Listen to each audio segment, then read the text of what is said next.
में पहचान कर स्मरण रखने योग्य विभिन्नता कम मिलती है। कुछ समतलमुख एक ही सांचे में ढले से जान पड़ते हैं और उनकी एक रास्ता दूर करने वाली वस्त्र पर पड़ी हुई सिकुड़न जैसी नाक के गठन में भी विशेष अंतर नहीं दिखाई देता। कुछ तिरछी अधखुली और विरल भूरी बरूनियों वाली आंखों की तरल रेखाकृति देखकर भ्रांति होती है कि वे सब एक नाप के अनुसार किसी तेज धार से चीर कर बनाई गई हैं। स्वाभाविक पीतवर्ण धूप के चरण चिन्हों पर पड़े हुए धूल के आवरण के कारण कुछ लल छोहे सूखे पत्ते की समानता पर लेता है। आकार, प्रकार, वेशभूषा सब मिलकर इन दूरदेशियों को यंत्र चालित पुतलों की भूमिका दे देते हैं। इसी से अनेक बार देखने पर भी एक फीरे वाले चीनी को दूसरे से भिन्न करके पहचानना कठिन है। पर आज उन मुखों की एक रूप समष्टि में मुझे आर्द्र नीलिमामयी आंखों के साथ एक मुख स्मरण आता है, जिसकी मौन भंगिमा कहती है, हम कार्बन की कॉपियां नहीं हैं, हमारी भी एक कथा है। यदि जीवन के वर्णमाला के संबंध में तुम्हारी आंखें निरक्षर नहीं तो तुम पढ़कर देखो ना। कई वर्ष पहले की बात है, मैं तांगे से उतरकर भीतर आ रही थी कि भूरे कपड़े का गट्ठर बाएं कंधे के सहारे पीठ पर लटकाए हुए और दाहिने हाथ में लोहे का गज घुमाता हुआ चीनी फेरे वाला फाटक के बाहर आता हुआ दिखा। संभवतः मेरे घर को बंद पाकर वह लौटा जा रहा था। कुछ लेगा मैम साहब? दुर्भाग्य का मारा चीनी। उसे क्या पता कि वह संबोधन मेरे मन में रोष की सबसे तुंग तरंग उठा देता है।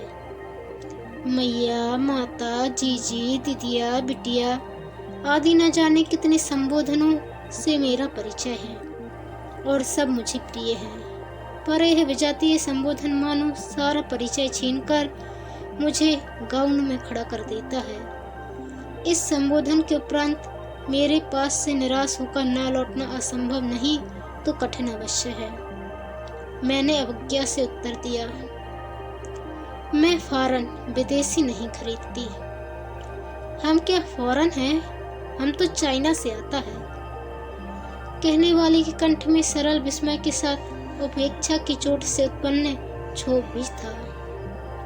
इस बार रुककर उत्तर देने वाले को ठीक से देखने की इच्छा हुई। धूल से मटमैली सफेद किरमिच के जूते में छोटे पैर छिपाए, पतलून और पजामे की सम्मिश्रित परिणाम जैसा पाजामा और कुर्ता तथा कोट की एकता के आधार पर सिला कोट पहने, उधड़े हुए किनारों से पुरानेपन की घोषणा करते हुए हैट से आधा माथा ढके, दाढ़ी मूछ विहीन दुबली नाटी जो मूर्ति खड़ी थी वह तो शाश्वत चीनी है। उसे सबसे अलग करके देखने का प्रश्न जीवन में पहली बार उठा। मेरी उपेक्षा से उस विदेशी को चोट पहुंची। यह सोचकर मैंने अपनी नहीं को और अधिक कोमल बनाने का प्रयास किया। मुझे कुछ नहीं चाहिए भाई। चीनी भी विचित्र निकला। हमको भाई बोला है, तुम जरूर लेगा, जरूर लेगा। हाँ, होम करते हाथ चला वाली कहावत हो गई। बेबस कहना पड़ा, देखो तुम्हारे पास है क्या? चीनी बरामदे में कपड़े का गट्ठा उतारता हुआ कह चला, बहुत अच्छा सिल्क आता है सिस्टर, चाइना सिल्क क्रैप। बहुत कहने सुनने के उपरांत 2 मेजपोश खरीदना आवश्यक हो गया। सोचा चलो छुट्टी हुई। इतनी कम बिक्री होने के कारण चीनी अब कभी इस उड़ाने की भूल न करेगा।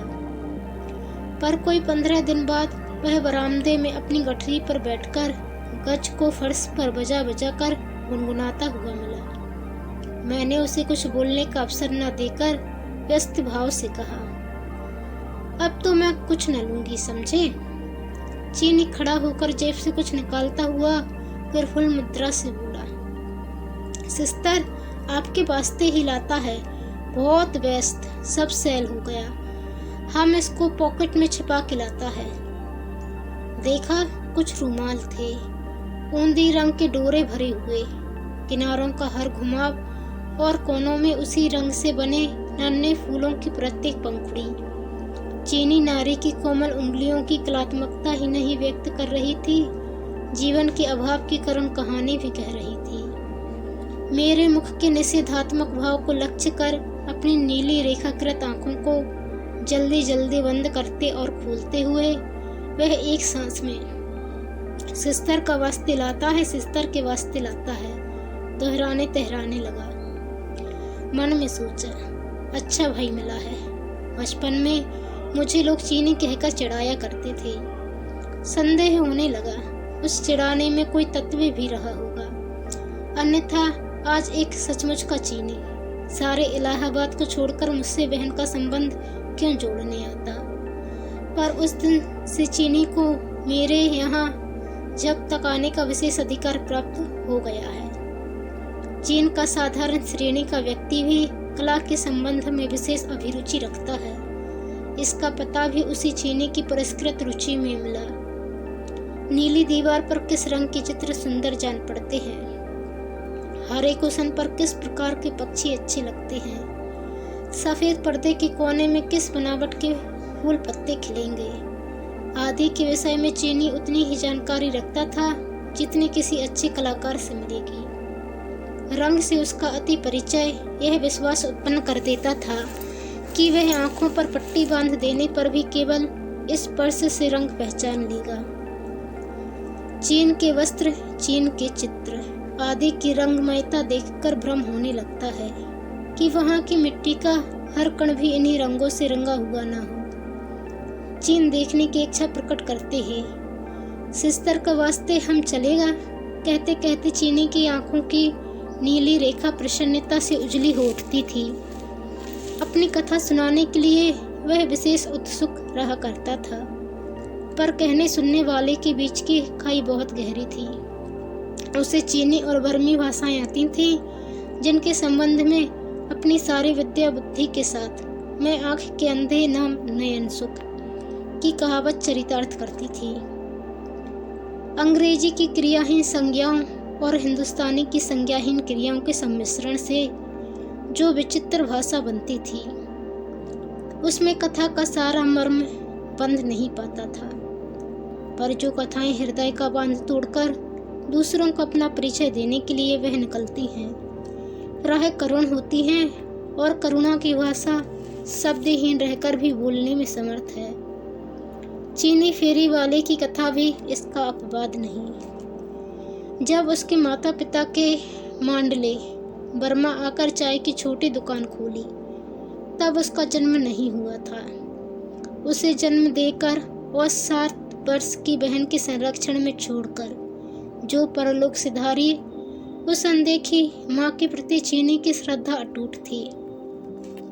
संभवतः माँ ही ऐसी प्राणी है जिसे कभी न देख पाने पर भी मनुष्य ऐसे स्मरण करता है जैसे उसके संबंध में जानना बाकी नहीं। यह स्वाभाविक भी है। मनुष्य को संसार में बांधने वाला विधाता माता ही है। इसी से उसे ना मानकर संसार को ना मानना सहज है, पर संसार को मानकर उसे मानना असंभव ही रहता है। पिता ने जब दूसरी बर्मी चीनी स्त्री को गृहिणी पद पर अभिषिक्त किया तब उन मातृहीनों की यातना की कठोर कहानी आरंभ हुई। दुर्भाग्य इतने से ही संतुष्ट नहीं हो सका, क्योंकि उसके 5वें वर्ष में पैर रखते रखते एक दुर्घटना में पिता ने भी प्राण खोए। अन्य अबोध बालकों के समान उसने सहज ही अपनी परिस्थितियों से समझौता कर लिया, पर बहन और विमाता में किसी प्रस्ताव को लेकर जो वैमनस्य बढ़ रहा था वह इस समझौते को उत्तरोत्तर विषाक्त बनाने लगा। किशोरी बालिका की अवज्ञा का बदला उसको नहीं, उसके अबोध भाई को कष्ट देकर भी चुकाया जाता था। अनेक बार उसने ठिठुरती हुई बहन की कंपित उंगलियों में अपना हाथ रख उसके मलिन वस्त्रों में अपने आंसुओं से धुला मुख किया और उसी की छोटी सी गोद में सिमटकर हुंक भुलाई थी। कितनी ही बार सवेरे आंख मूंदकर बंद द्वार के बाहर दीवार से टिकी हुई बहन को ओस से गीले बालों में अपनी ठिठुरती हुई उंगलियों को गर्म करने का व्यर्थ प्रयास करते हुए उसने पिता के पास जाने का रास्ता पूछा था। उत्तर में बहन के फीके गाल पर चुपचाप ढुलक आने वाले आंसू की बड़ी बूंद देखकर वह घबरा कर बोल उठा था, उसे कहवा नहीं चाहिए, वह तो पिता को देखना भर चाहता है। कई बार पड़ोसियों के यहाँ रकावियाँ धोकर और काम के बदले भात मांगकर बहन ने भाई को खिलाया था। वह था कि कौन सी अंतिम मात्रा ने बहन के नन्हे हृदय को बांध तोड़ डाला, इसे अबोध बालक क्या जाने। पर एक रात उसने बिछौने पर लेटकर बहन की प्रतीक्षा करते करते आधी आँख खोली और विमाता को कुशल बाजीगर की तरह मैली कुचैली बहन का काया पलट करते हुए देखा। उसके सूखे होंठों पर विमाता की मोटी उंगली ने दौड़ दौड़ कर लाली फेरी। उसके फीके गालों पर चौड़ी हथेली ने घूम घूम कर सफ़ेद गुलाबी रंग भरा।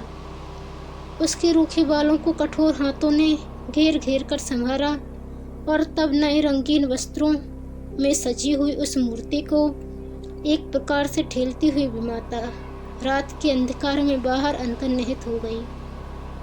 बालक का विस्मय भय में बदल गया और भय ने रोने में शरण पाई। कब वह रोते रोते सो गया इसका पता नहीं, पर जब वह किसी के स्पर्श से जागा तो बहन उस गठरी बने हुए भाई के मस्तक पर मुख रखकर सिसकियां रोक रही थी। उस दिन उसे अच्छा भोजन मिला, दूसरे दिन कपड़े, तीसरे दिन खिलौने, पर बहन के दिनों दिन विवर्ण होने वाले होठों पर अधिक गहरे रंग की आवश्यकता पड़ने लगी। उसके उत्तरोत्तर फीके पड़ने वाले गालों पर देर तक पाउडर मला जाने लगा। बहन के छींचते शरीर और घटती शक्ति का अनुभव बालक करता था, पर वह किससे कहे, क्या करे, यह उसकी समझ के बाहर की बात थी। बार बार सोचता था पिता का पता मिल जाता तो सब ठीक हो जाता। उसके स्मृति पट पर माँ की कोई रेखा नहीं, परंतु पिता का जो अस्पष्ट चित्र अंकित था, उनके स्नेहशील होने में संदेह नहीं रह जाता। प्रतिदिन निश्चित करता कि दुकान में आने वाले प्रत्येक व्यक्ति से पिता का पता पूछेगा और एक दिन चुपचाप उनके पास पहुंचेगा और उसी तरह चुपचाप उन्हें घर लाकर खड़ा कर देगा। तब यह विमाता कितनी डर जाएगी और बहन कितनी प्रसन्न होगी। चाय की दुकान का मालिक अब दूसरा था, परंतु पुराने मालिक के पुत्र के साथ उसके व्यवहार में सहृदयता कम नहीं रही। इसी से बालक एक कोने में सिकुड़कर खड़ा हो गया और आने वालों से हकला हकला कर पिता का पता पूछने लगा। कुछ ने उसे आश्चर्य से देखा, कुछ मुस्कुरा दिए, पर एक दो ने दुकानदार से कुछ ऐसी बात कही जिससे वह बालक को हाथ पकड़कर बाहर ही छोड़ाया। इस भूल की पुनरावृत्ति होने पर विमाता से दंड दिलाने की धमकी भी दे गया। इस प्रकार उसकी खोज का अंत हो गया। बहन का संध्या होते ही काया पलट, फिर उसका आधी रात बीत जाने पर भारी पैरों से लौटना, विशाल शरीर वाली विमाता का जंगली बिल्ली की तरह हल्के पैरों से बिछौने से उछलकर उतर आना, बहन के शिथिल हाथों से बटुए का छिन जाना और उसका भाई के मस्तक पर मुख रखकर स्तब्ध भाव से पड़े रहना। आदि क्रम ज्यों के त्यों चलते रहे, पर एक दिन बहन लौटी ही नहीं। सवेरे विमाता को कुछ चिंतित भाव से उसे खोजते देख बालक सहसा किसी अज्ञात भय से सिहर उठा। बहन उसकी एकमात्र आधार बहन, पिता का पता ना पा सका और अब बहन भी खो गई। जैसा था वैसा ही बहन को खोजने के लिए गली गली में मारा मारा फिरने लगा। रात में वह जिस रूप में परिवर्तित हो जाती, उसमें दिन को उसे पहचान सकना कठिन था। इससे वह जिसे अच्छे कपड़े पहने हुए जाती देखता, उसके पास पहुंचने के लिए सड़क के एक ओर से दूसरी ओर दौड़ पड़ता। कभी किसी से टकराकर गिरते गिरते बचता, कभी किसी से गाली खाता, कभी कोई दया से प्रश्न कर बैठता, क्या इतना जरा सा लड़का भी पागल हो गया है। इसी प्रकार भटकता हुआ वह गृह कटों के गिरोह के हाथ लगा और तब उसकी शिक्षा आरंभ हुई। जैसे लोग कुत्ते को दो पैरों से बैठना, गर्दन ऊंची कर खड़ा होना, मुंह पर पंजे रखकर सलाम करना आदि करतब सिखाते हैं। उसी तरह से सब उसे तंबाकू के धुएं और दुर्गंध मांस से भरे और फटे चीथड़े, टूटे बर्तन और मैले शरीर से बसे हुए कमरे में बंद कर कुछ विशेष संकेतों और हंसने रोने के अभिनय में पारंगत बनाने लगे। कुत्ते के पिल्ले के समान ही वह घुटने के बल खड़ा रहता और हंसने रोने की विविध मुद्राओं का अभ्यास करता। हंसी का स्रोत इस प्रकार सूख चुका था कि अभिनय में भी वह बार बार भूल करता और मार खाता, पर क्रंदन उसके भीतर इतना अधिक उमड़ा रहता था कि जरा मुंह के बनाते ही दोनों आंखों से दो गोल गोल बूंदें नाक के दोनों ओर निकल आती और पतली समांतर रेखा बनाती और मुंह के दोनों सिरों को छूती हुई ठुड्डी के नीचे तक चली जाती। इसे अपनी दुर्लभ शिक्षा का फल समझकर रोओं से काले उदर पर पीला सरंग बांधने वाला उसका शिक्षक प्रसन्नता से उठकर उसे लात जमाकर पुरस्कार देता। वह दल बर्मी, चीनी, सियामी आदि का सम्मिश्रण था। इसी से चोरों की बारात में अपनी अपनी होशियारी के सिद्धांत का पालन बड़ी सतर्कता से हुआ करता। जो उस पर कृपा रखते थे उनके विरोधियों का स्नेह पात्र होकर पिटना भी उसका परम कर्तव्य हो जाता था। किसी की कोई वस्तु खोते ही उस पर संदेह की ऐसी दृष्टि आरंभ होती कि बिना चुराए ही वह चोर के समान कांपने लगता, और तब उस चोर के घर चिचोर की जो मरम्मत होती कि उसका स्मरण करके चीनी की आंखें आज भी व्यथा और अपमान से भग भग जलने लगती थीं। सबके खाने के पात्र में बचा उच्चिष्ट एक दाम चीनी के टेढ़े बर्तन में सिगार से जगह जगह जले हुए कागज से ढककर रख दिया जाता था, जिसे वह हरी आंखों वाली बिल्ली के साथ खाता था। बहुत रात गए तक उसके नरक के साथ ही एक एक कर आते रहते और अंगूठी के पास सिकुड़ कर लेटे हुए बालक को ठुकराते हुए निकल जाते। उनके पैरों की आहट को पढ़ने का उसे अच्छा अभ्यास हो चला था। जो हल्के पैरों को जल्दी जल्दी रखता आता है उसे बहुत कुछ मिल गया है। जो शिथिल पैरों को घसीटता हुआ लौटता वह खाली हाथ है। जो दीवार को टटोलता हुआ लड़खड़ाते पैरों से बढ़ता वह शराब में सब खोकर बेसुध आया है। जो दहली से ठोकर खाकर धम धम पैर रखता हुआ घुसता है उसने किसी से झगड़ा मूल ले लिया है। आदि का ज्ञान उसे अनजान में ही प्राप्त हो गया था।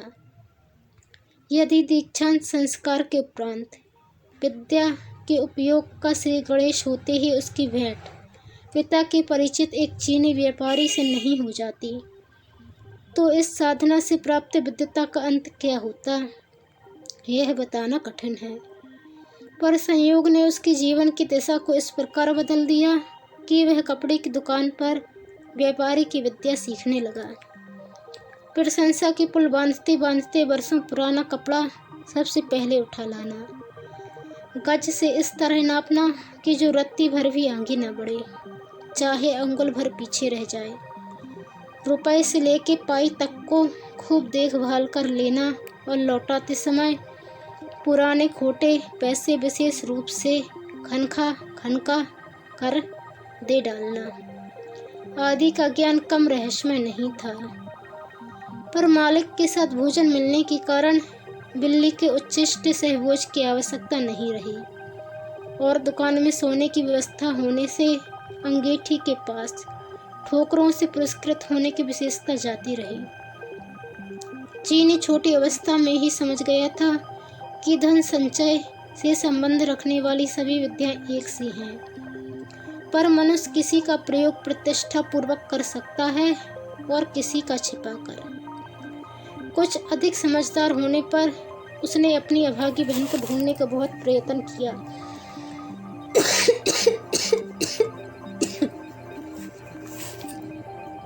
पर उसका पता न पा सका। ऐसी बालिकाओं का जीवन खतरे से खाली नहीं रहता।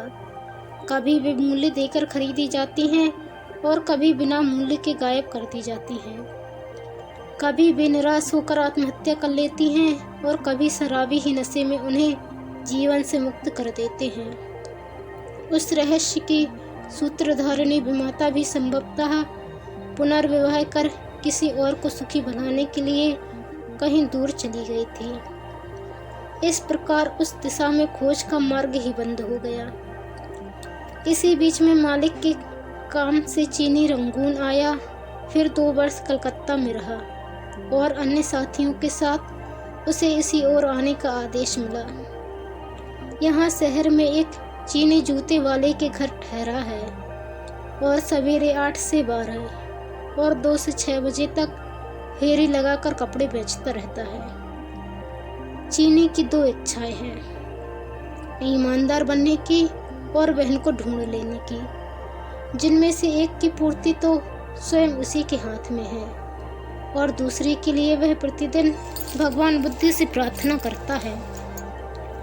बीच बीच में वह महीनों के लिए बाहर चला जाता था, पर लौटते ही सिस्टर का वास्ते ईल आता है कहता हुआ कुछ लेकर उपस्थित हो जाता। इस प्रकार देखते देखते मैं इतनी अभ्यस्त हो चुकी थी कि जब एक दिन वह सिस्टर का वास्ते कहकर और शब्दों की खोज करने लगा, तब मैं उसकी कठिनाई न समझकर हंस पड़ी। धीरे धीरे पता चला बुलावा आया है। यह लड़ने के लिए चाइना जाएगा। इतनी जल्दी कपड़े कहाँ बेचे और न बेचने पर मालिक को हानि पहुंचाकर बेईमान कैसे बने। यदि मैं उसे आवश्यक रुपया देकर सब कपड़े ले लूं, तो वह मालिक का हिसाब चुकाकर तुरंत देश की ओर चल दे। किसी दिन पिता का पता पूछे जाने पर वह हकलाया था। आज भी संकोच से हकला रहा था। मैंने सोचने का अवकाश पाने के लिए प्रश्न किया, तुम्हारे तो कोई है ही नहीं, फिर बुलावा किसने भेजा? चीनी की आंखें विस्मय से भरकर पूरी खुल गई। हम कब बोला हमारा चाइना नहीं है? हम कब ऐसा बोला सिस्टर? मुझे स्वयं अपने प्रश्न पर लज्जा आई। उसका इतना बड़ा चीन रहते वह अकेला कैसे होगा? मेरे पास रुपया रहना ही कठिन है, अधिक रुपए की चर्चा ही क्या। पर कुछ अपने पास खोज ढूंढकर और कुछ दूसरों से उधार लेकर मैंने चीनी के जाने का प्रबंध किया। मुझे अंतिम अभिवादन कर जब वह चंचल पैरों से जाने लगा, तब मैंने पुकार कर कहा, यह गज तो लेते जाओ। चीनी सहज स्मित के साथ घूमकर सिस्टर का वास्ते ही कह सका। शेष शब्द उसके हकलाने में खो गए। और आज कई बरस हो चुके हैं। चीनी को फिर देखने की संभावना नहीं। उसकी बहन से मेरा कोई परिचय नहीं, पर न जाने क्यों वे दोनों भाई बहन मेरे स्मृति पट से हटते ही नहीं। चीनी की गठरी में से कई थान मैं अपने ग्रामीण बालकों के कुर्ते बना बनाकर खर्च कर चुकी हूँ, परंतु अब भी 3 थान मेरी अलमारी में रखे हैं और लोहे का गज दीवार के कोने में खड़ा है। एक बार जब इन थानों को देखकर एक खादी भक्त बहन ने आक्षेप किया था, जो लोग बाहर विशुद्ध खद्दरधारी होते हैं वे भी विदेशी रेशम के थान खरीद कर रखते हैं, इसी से तो देश की उन्नति नहीं होती। तब मैं बड़े कष्ट से हंसी रोक सकी। वह जन्म का दुखियारा, मातृ पितृहीन और बहन से बिछड़ा हुआ चीनी भाई अपने समस्त स्नेह के एकमात्र आधार चीन में पहुंचने का आत्मतोष पा गया है। इसका कोई प्रमाण नहीं, पर मेरा मन यही कहता है। तो दोस्तों, ये थी महादेवी वर्मा जी द्वारा लिखी गई कहानी चीनी फेरी वाला। आपको कहानी कैसी लगी कमेंट का जरूर बताएं। चैनल पर नए आए हैं तो प्लीज़ चैनल को सब्सक्राइब कर बेल आइकन को क्लिक कर लें। धन्यवाद।